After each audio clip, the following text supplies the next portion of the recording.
Good afternoon and welcome back to Leasehold Knowledge Week. This afternoon's session is brought to you by Amber Bird, solicitor at Osborne's Law, who will be discussing the important topic of licence for alterations.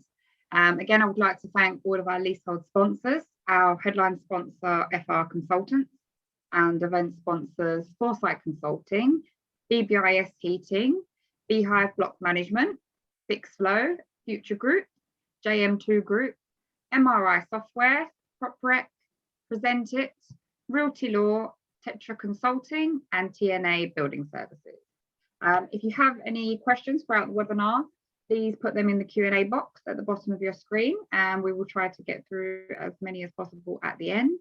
The session is being recorded and will be available to watch back via the News on the Block YouTube channel later today, and I will also send out a copy of Amber's slides.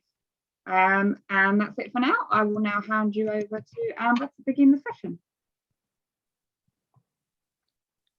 Hi everyone, I'm just going to share my screen and my slides and we will get started.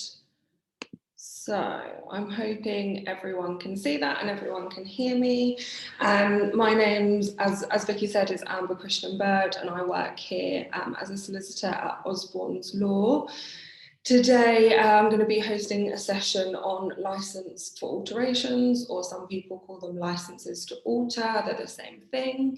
I'm going to be speaking quite generally, but as probably we all know, everything to do with leases and leasehold law is very specific to the lease you're considering or you're dealing with, or your lease.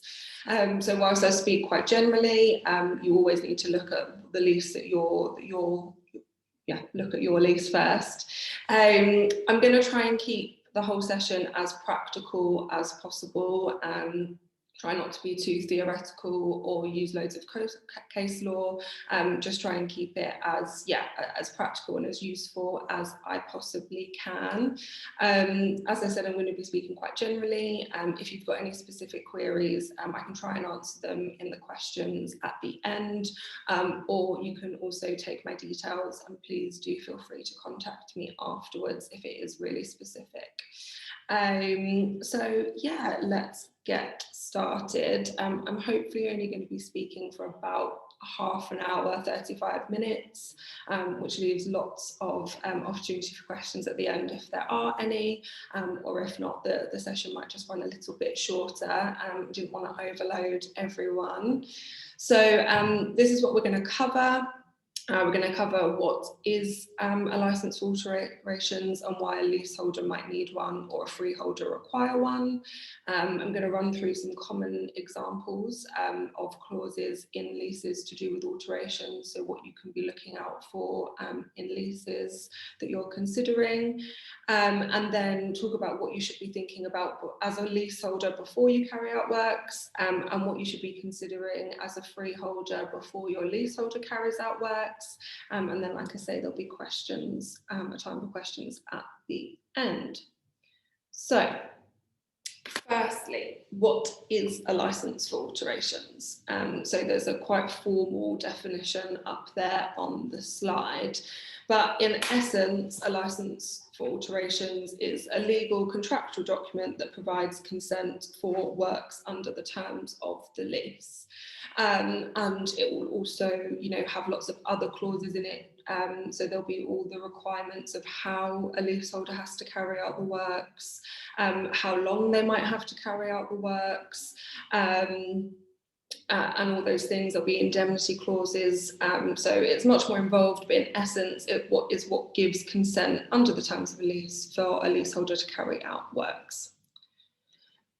So, when and why a leaseholder or freeholder might need a licence, and when a freeholder might require one. So, when we're talking about licence for alterations, we're always going to be talking about leases and leasehold law.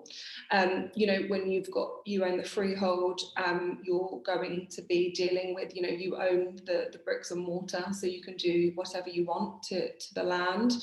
A key issue really around licence for alterations and carrying carrying out works is that often leaseholders don't fully appreciate or haven't been advised properly what they are really buying. So when people go to view a flat, they think that they are buying the bricks and mortar of that flat when they are not. Ultimately a lease is a long secured tenancy, giving leaseholders a right to live in that flat for X number of years if they follow certain obligations and regulations that are in the lease. So for solicitors anyway, it sometimes becomes a bit of a shoot the messenger situation when someone's carried out works and they can't understand why they weren't allowed to carry out those works and why they needed to go to a landlord in the first place. So hopefully it's something that can be nipped in the bud at conveyancing, time when people are buying properties, and it could be something that agents and solicitors should be pointing out a lot clearer when people buy their leases and their reports, exactly what they are allowed to do under the terms of the lease and what they're not. So from a leaseholder's perspective, why they need a license for alterations is ultimately because their lease tells them so. The lease probably has a clause that says you need consent to carry out these alterations. If you don't have that consent when you're carrying out your works, then ultimately you're going to be in breach of the lease, which could mean the freeholder can enforce that at any time. Enforcement is going to be, sending you warning letters, taking a leaseholder to court, and ultimately the court could award compensation, or they could ask for the works to be put back. No leaseholder wants to have spent a lot of money carrying out alterations to then be told they have to put the property back as it was. So it is a key thing to be looking at before you carry out works, to make sure you're not going to be in breach.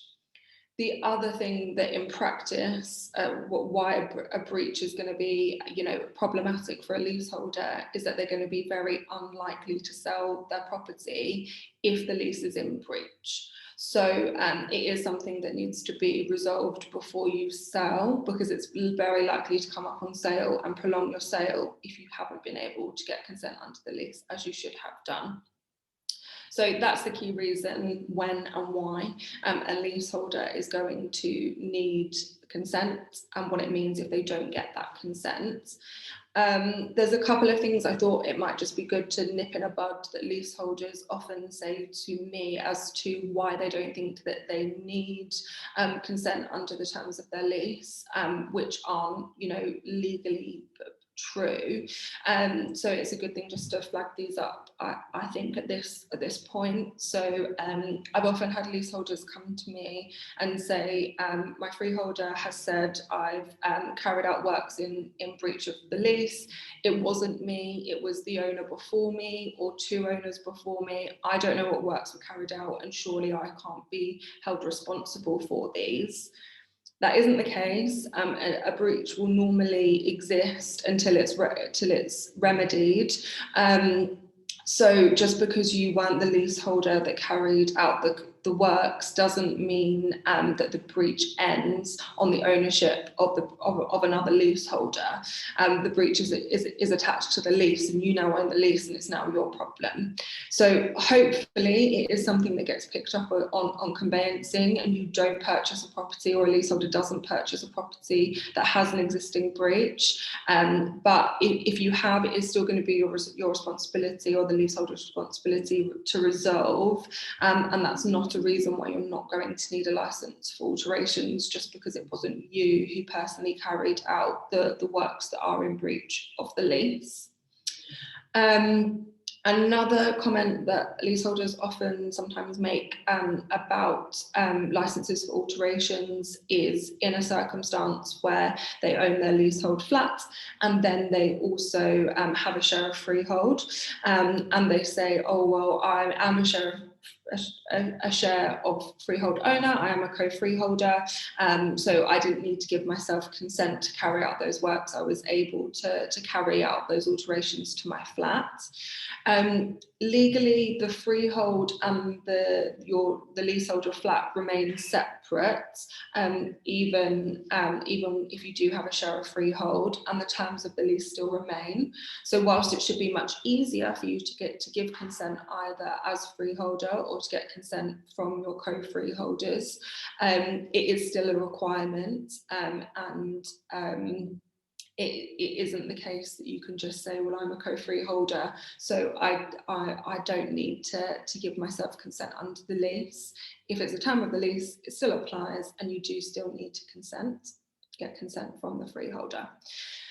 And then a final thing that leaseholders often say is that my lease just says that I need to get consent in writing. It doesn't reference a license for alterations. So why would I need a license for alterations? Potentially you can just give consent on a short letter format from the freehold. It all really depends on exactly what the terms of the lease say and what the freeholder is willing to do. I act for both leaseholders and freeholders, and everyone does things slightly differently, but the majority of cases I've ever handled or come across, the freeholders have always wanted to deal with written consent being via a license for alterations. So if the clause just says in writing, you might not need a license for alterations, but it is very likely that the freeholders are still going to ask for that, especially where the works are structural.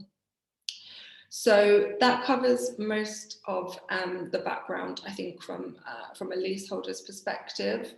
So why a freeholder might require a license for alterations or need to make sure they've got a license for alterations very quickly is just that, ultimately a freeholder is responsible for carrying out its obligations under the leases to protect the safety of the building and the structure of the building. So a freeholder needs to be acting, properly to make sure that they are making sure that the building is going to be protected. So they're going to be asking for that license to make sure that the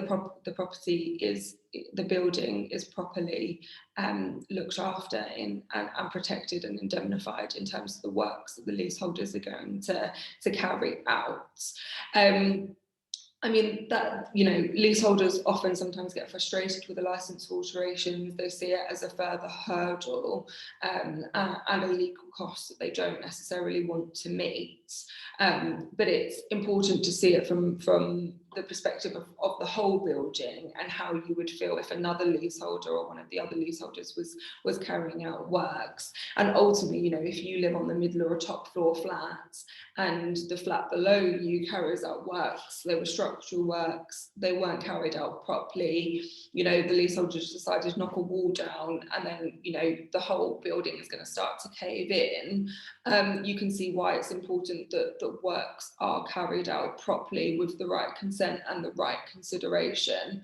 So that's how I try and explain it to leaseholders when they're maybe frustrated and they think a freeholder is being unfair or unreasonable by needing this. It's the idea that the freeholder is protecting everyone and all the leaseholders, and the security of and safety of the building and the structure.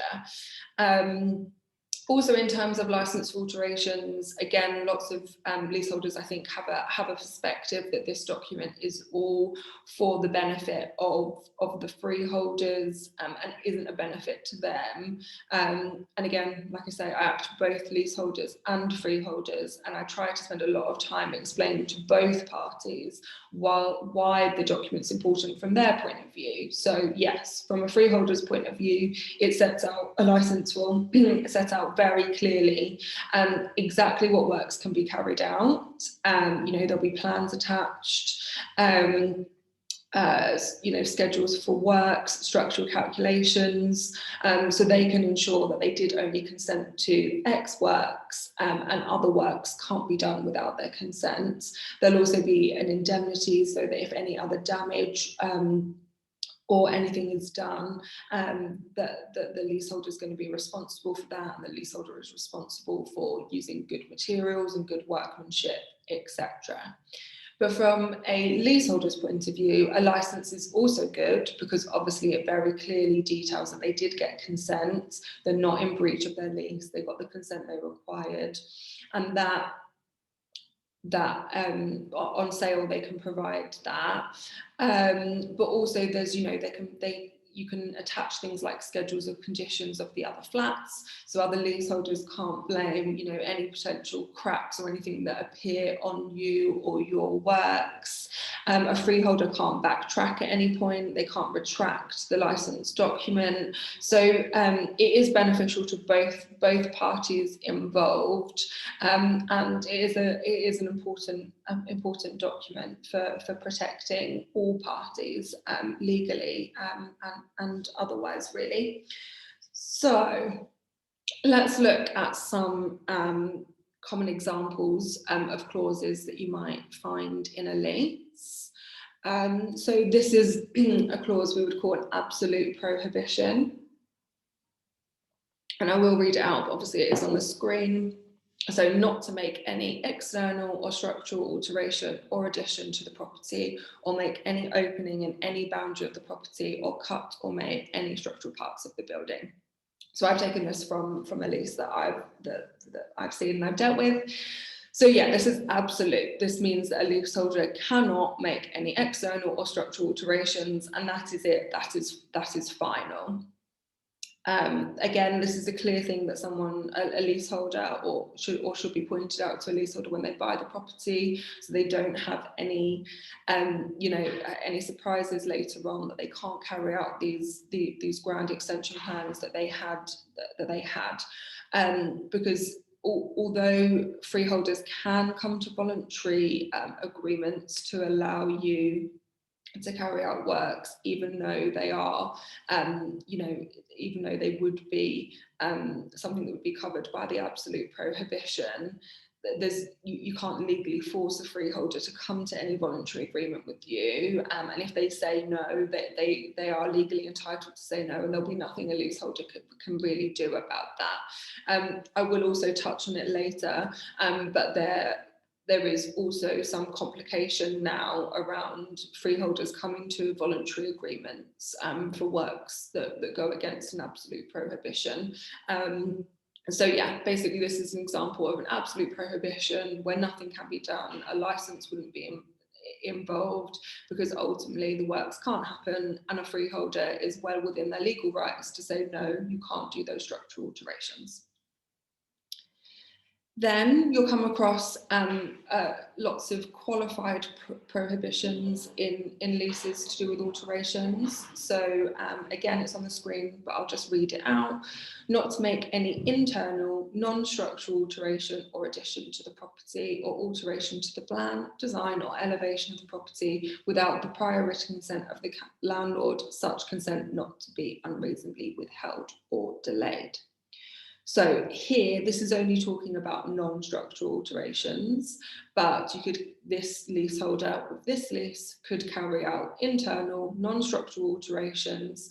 All they need to do is write to the freeholder to ask for their written consent, which will probably be provided by a license for alterations, and that the landlord can't unreasonably withhold their consent, which obviously is a key thing and a key positive qualified prohibition there for a leaseholder, that they can carry out that works, and it's qualified that a leaseholder can't unreasonably withhold that consent. So in most modern leases that I come across, but again, that's very general, all leases are different, you find both of those clauses. In modern leases, it's normal that there's an absolute prohibition on structural works and then a qualified prohibition on internal works. Internal works are obviously internal non-structural alterations are obviously a lot less controversial and a lot less worrying than structural work, so that's why they can normally be carried out just with consent. Absolute prohibition is obviously very different, but in older leases, the alteration clauses were probably a little bit more lax than they are in modern leases. But yeah, you need to be looking at the lease to see what's involved. In older leases, lots of them have qualified prohibitions, like we just talked about, qualified alterations clauses, but that such consent not to be unreasonably withheld and delayed is missing. Section 19.2 of the Landlord and Tenant Act 1927 actually reads in that where there's a qualified covenant like that such consent not to be unreasonably withheld or delayed is read into the lease. So if you've got an older lease where that wording, important wording, is missing, it's very likely that will still be read in and implied by this section of the Act. So that's a little bit of extra law there, but just something also to be aware of. And then in this slide, I've just tried to highlight what I've called the weird and wonderful, but I just wanted to again try to apply those clauses practically and try to bring out practical situations that I have seen arise where leaseholders didn't necessarily realise that what they were carried out would be considered alterations and would be considered in breach of a lease. So these are things that again are interesting and should be, you know, kind of made aware of to leaseholders and people that are dealing with leases. So obviously putting down new flooring isn't necessarily to someone's mind a structural alteration that they've made. All of these things are more cosmetic, so people might not see that they are alterations when they are. There's often, you know, restrictions in leases to do with flooring. There's very often a clause that says, other than the kitchen and the bathroom, all flooring needs to be covered with suitable carpet and underlay.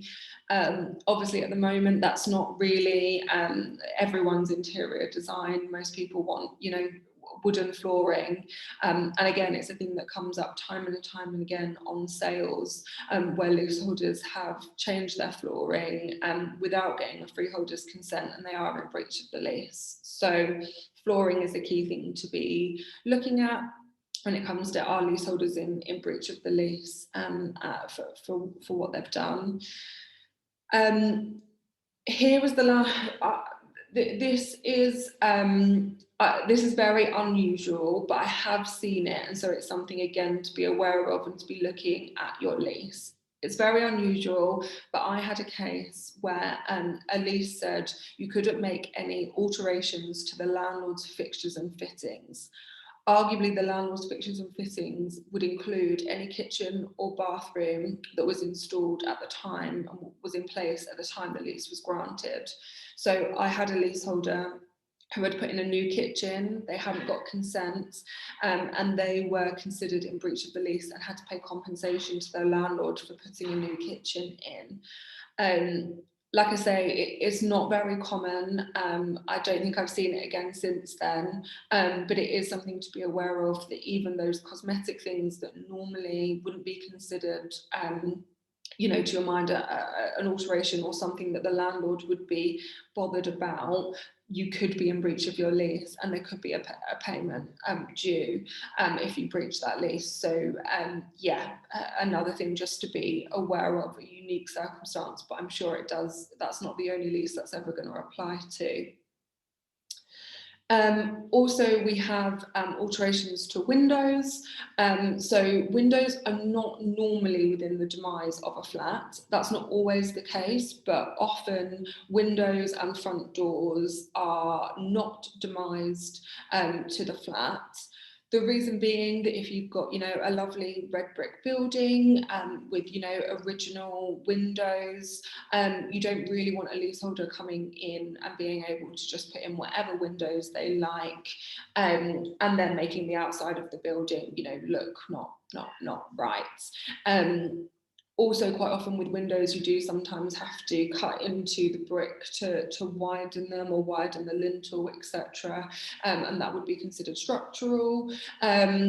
So yeah, basically you do normally need consent for changing windows, and if you don't do that, you could be in breach of the lease, and again be in a situation where you're being told to put the windows back as they were, or pay compensation for changing them. So and that applies to sometimes front doors and external doors as well.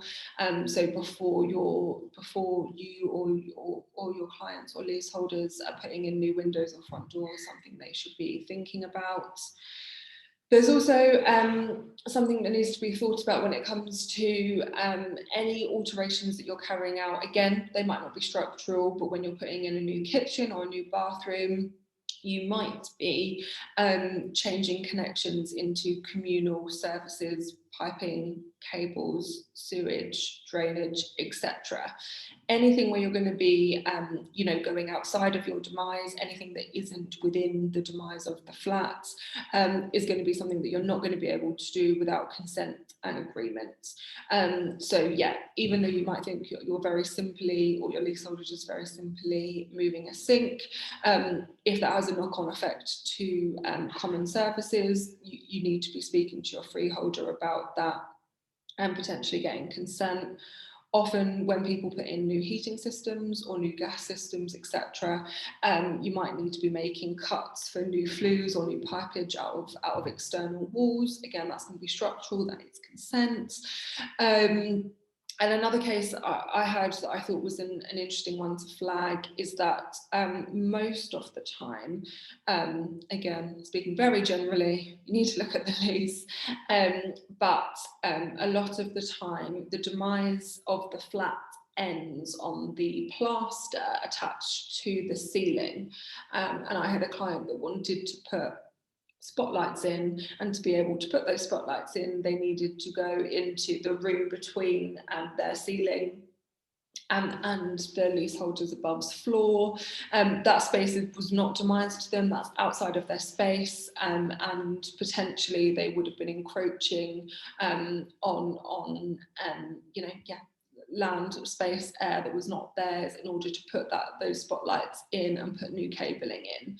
So again, something like a new light fitting that seems like it's not an alterations arguably could be considered that, and issues could arise. So just a few weird examples that you might not have thought of, just to highlight to you there.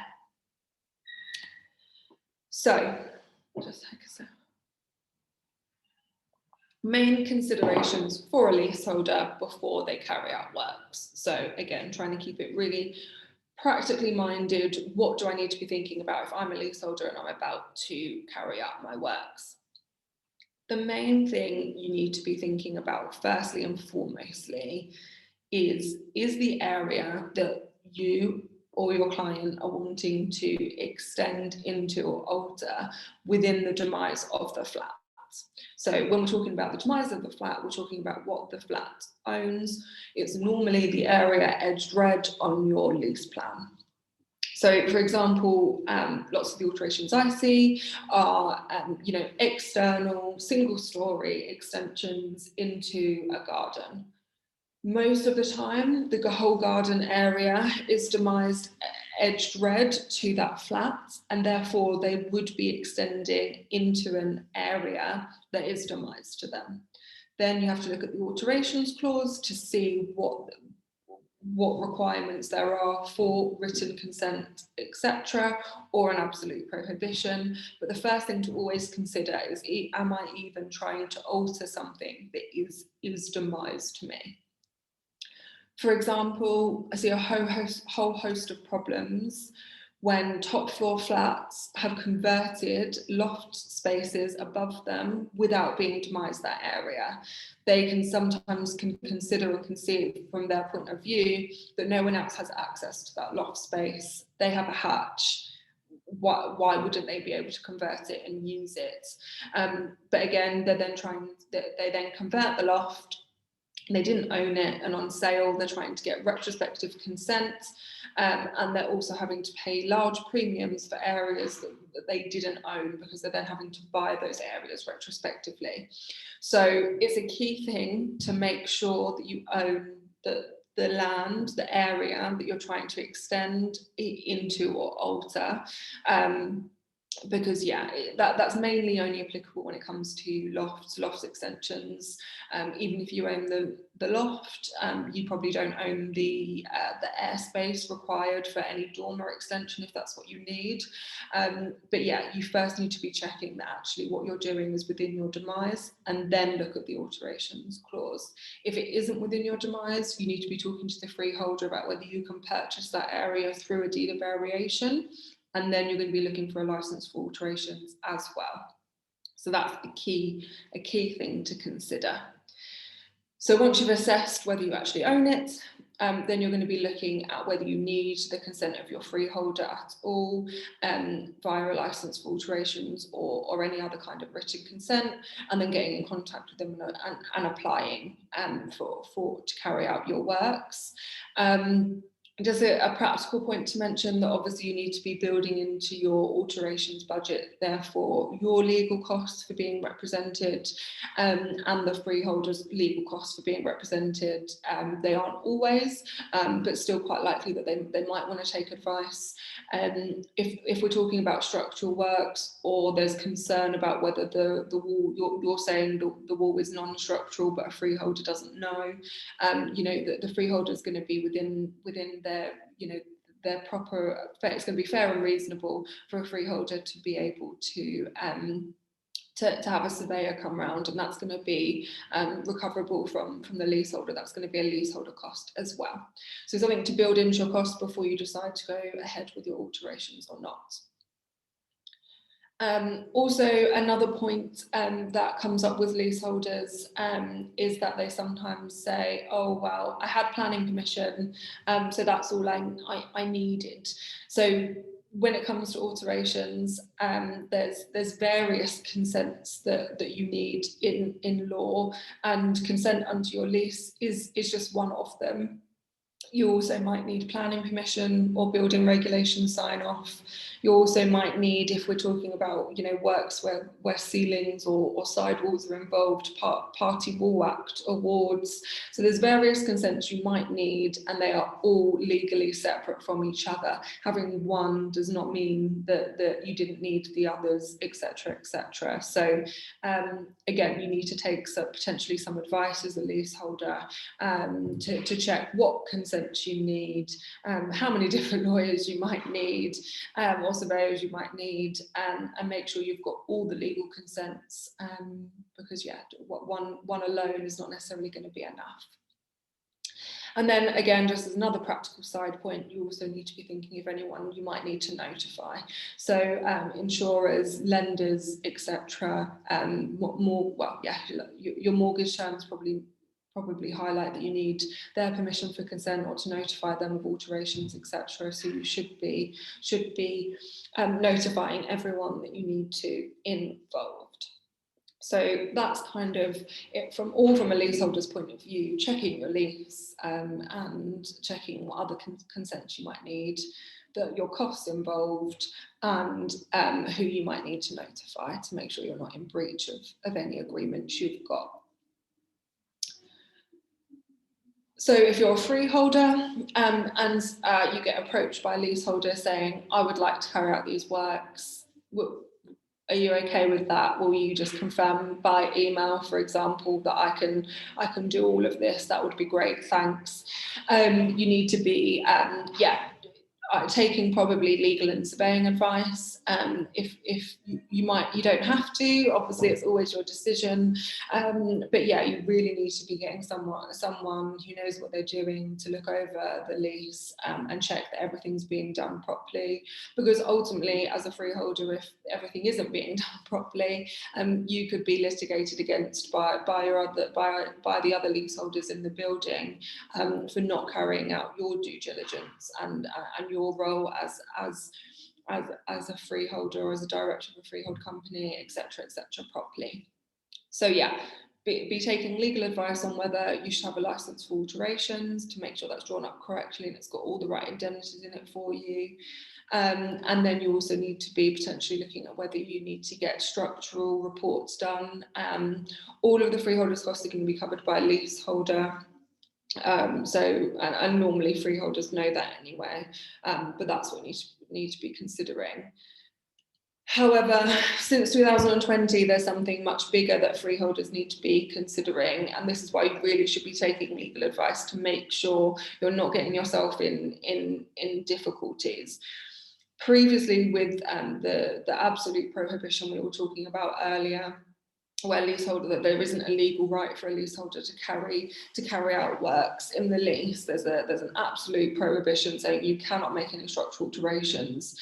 Previously, freeholders maybe didn't mind leaseholders doing those works, putting an extension in their garden. They didn't mind, and there used to be a financial benefit to freeholders, because freeholders used to be able to charge a premium where their consent could be legally withheld. They would charge a premium for allowing a leaseholder to carry out those alterations anyway. So there used to be a financial benefit to freeholders consenting to works that would otherwise be completely prohibited under the lease. So that used to go ahead, and freeholders used to give consent anyway. However, there was the case of Duval in 2020 that dealt with leases that had a structure. There was an absolute prohibition on structural alterations, and there was also an enforcement clause in the lease saying that all leases would have would be rolled out on a similar basis with similar clauses, and those clauses would be mutually enforced. So in this case, a freeholder did give consent to some alterations, even though they were structural, and another leaseholder in the building was not happy that these were being carried out and took it to court. It's gone all the way to the Supreme Court now, so for now this is staying. It's not going to be appealed or considered any further at the moment. And the court said that yes, where there is an absolute prohibition on structural works and that enforceability clause, a freeholder would be going against what they are supposed to be doing, and be going against the terms of the lease by voluntarily agreeing to structural alterations. So it's clear that from that case that freeholders now can't potentially or shouldn't be giving consent to structural works where there's an absolute prohibition, and if they do so, they're opening themselves up to litigation from any other leaseholder in the building.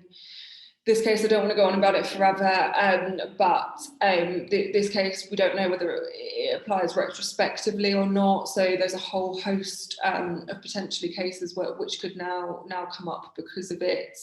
There are potentially ways around it. There are suggestions that potentially getting all the other leaseholders to become a party to the licence to alterations, to consent to the works as well, could be enough. So there are things that solicitors are suggesting to freeholders, but this is another key reason why freeholders should be taking legal advice and thinking before they consent to works, because they could be opening themselves up to a huge host of problems,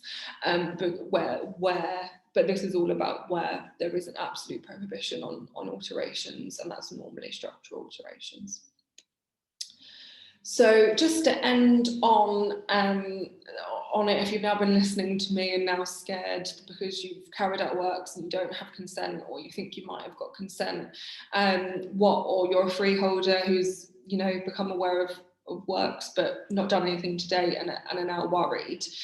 So if you have carried out the works and you didn't get the consent, what should you do? So really speak to a solicitor first. You need to run through everything to make sure that those alterations did need consent, etc., first. But yeah, in short, the advice is likely to be that you should be getting in touch with your freeholder to get what we call retrospective consent, so you can have a retrospective license for alterations. And my recommendation is always going to be to do that as soon as possible, because if you have carried out works and you haven't got consent and you've got away with it to now, because freeholders don't have entry to your building, so they don't necessarily know you've carried out those works, you've kind of got away with them, ultimately it is still very likely to come up when you sell your property and be a problem when you come to sell your property. And then trying to get retrospective consent as part of the conveyancing process, where you've got, time pressures of being involved in a chain, etc., etc. You can leave it till then, but you're creating a problem for yourself and an issue when it comes to selling. So if you haven't got consent, or you're concerned you should have got consent, take some advice, try to get your consent retrospectively, and try to have it in place as soon as possible, rather than leaving it until kind of the last moment. And then for a freeholder, it can be very difficult to know whether leaseholders have carried out works or not. If you've got any concerns or suspicions, there's normally, a right of entry into the lease that could be relied upon, so you can have a look.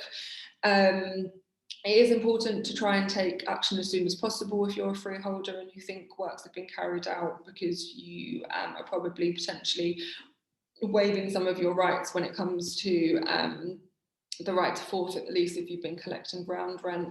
That's a whole topic in itself, so I'm not going to go into it now. But yeah, again, freeholders, you should be acting sooner rather than later to enforce any works that have been done without consent. And again, you need to be looking at the terms of the lease to see whether it's a structural prohibition where they should never have carried out those works, and think about whether you're going to consent to them, whether you're going to charge a premium or what, or if it's just one where your consent couldn't unreasonably be withheld. It's still important to get that license for alterations to protect you and indemnify you as a freeholder in case those works, even if they're not non-structural, are non-structural, cause any issues for any other leaseholder in the future. So that was a whistle-stop tour of licence for alterations, the practical complications they can cause, and yeah, trying to see it from everyone's perspective. I did manage to ramble on for a little bit longer than I thought, but we've still got about 20 minutes left now. So if anyone has got any questions, I'm going to try and see if I can get the Q&A bit up. Okay, so is there a recommended fee when charging leaseholders for a licence for alterations, considering they have to pay solicitors' costs on top of any fee charged by the freeholder? Okay, thank you, Jenny. That is a good question. In short, no. So freeholders should only be charging a fee other than legal costs if it is a structural, there's an absolute prohibition, and so they don't need to be giving their consent. If a freeholder's consent cannot be unreasonably withheld, charging a premium would be considered something that is unreasonably withholding your consent. So a freeholder can only be charging a fee other than legal costs if there's a structural prohibition. So basically that leaseholder can't carry out those works without the freeholder's voluntary consent. And in short, there isn't a recommendation on that fee. That's going to be a figure that the freeholder can pull out of thin air if they want to, and be as difficult as they want. So in short, that's how long is a piece of string, and how a freeholder thinks about it, which isn't a helpful answer. But yeah, there isn't a guide online or anything like that, because it's voluntary and it's outside the terms of the lease. Where leaseholders are potentially buying areas because they're outside of their demise, sometimes I've seen valuations be carried out that assess how much it's going to cost to do the roof extension, what the profit's going to be once you take out all of the costs, and then splitting that between the leaseholder and the freeholder. But that's slightly different because they're actually buying something that they want to extend into. They're buying something that they're gonna add on to their demise. So I feel like I'm very sorry I've just rambled there. But yeah, in terms of if the freeholder's charging a fee, that if it is an absolute prohibition, they can charge whatever they like, and they can be as unreasonable as they like, and it's up to a leaseholder to decide whether to accept that or not. If it's something where it's a qualified clause, then a freeholder should not be charging any fees other than their legal costs or any of their surveying costs. And you know, legal costs will range anywhere from say £500 to pounds plus VAT to thousands of pounds plus VAT, depending on you know, what solicitors the freeholders are using. So I think that's all of the questions then, unless anyone has anything else.